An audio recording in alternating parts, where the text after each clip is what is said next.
We have to hurry, she said. Harvey laid his hand on my shoulder like a friendly uncle.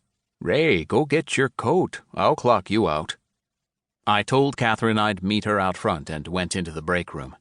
She had to be with the 20 Palace Society. There was no one else who would want me.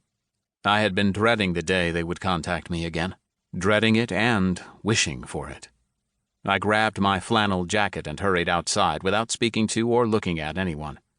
I could feel my coworkers watching me. Just the thought of talking to Harvey or anyone else about my mom, even if it was a bullshit cover story, made me want to quit on the spot.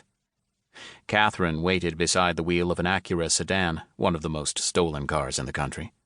I sat in the passenger seat and buckled up. She had a sweet GPS setup and some electronic equipment I didn't recognize. I squinted at a narrow slot with a number pad on the side. I could have sworn it was a tiny fax machine. While I had been living the straight life, cars had moved on and left me behind. She pulled into the street. I'm sorry, she said. That really hit you hard, didn't it? They told me to contact you that way. I didn't realize. Sorry. She seemed sincere, if a little standoffish. Who's they? I asked, just to be sure. Who are you? My name is Catherine, really. They are the 20 Palace Society. We have an emergency and I need your help. You're the only other member in this part of the country at the moment. My scalp tingled. It was true. Part of me was furious that they'd dangled my mother in front of me like bait, but at the same time I wanted to lunge across the handbrake and hug her. Finally, the society had come for me. It was like a jolt to the base of my spine. Finally, something worth living for. Are you okay? She asked warily. I'm okay. I did my best to keep my voice neutral, but I didn't succeed all that well. Christ, she'd even said I was a member of the society. I belonged. We need to go by my place. There were no tattoos peeking from the cuffs of her sleeves and the collar of her shirt. She had no sigils on her clothes or the interior of the car. No visible magic. She might have had something hidden, of course. I was tempted to rummage through her pockets to search for spells.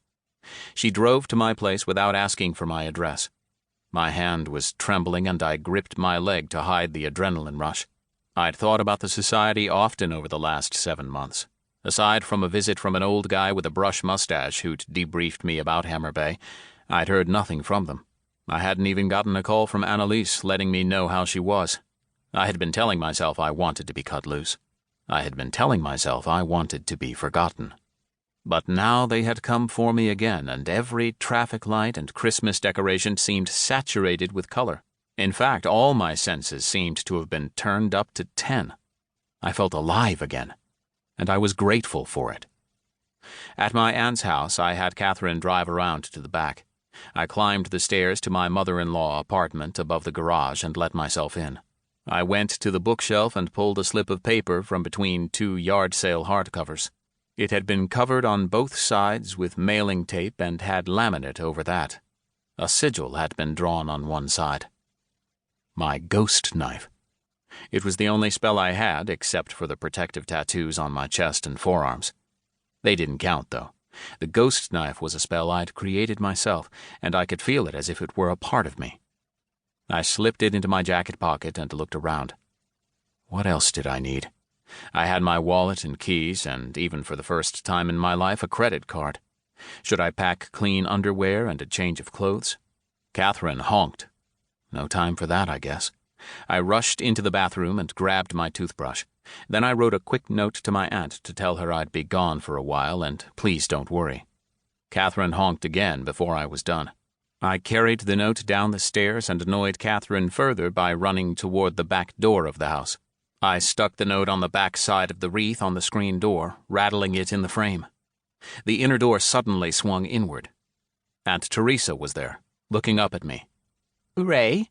She wore a knit cap over her wispy gray hair and a bright red and green scarf around her neck. Cold. She was always cold. It was one of the many things about her that made me worry. Oh, I thought this was movie night. I was leaving you a note. She must have come to see who was honking. She popped open the screen door and took the note with fingers bent.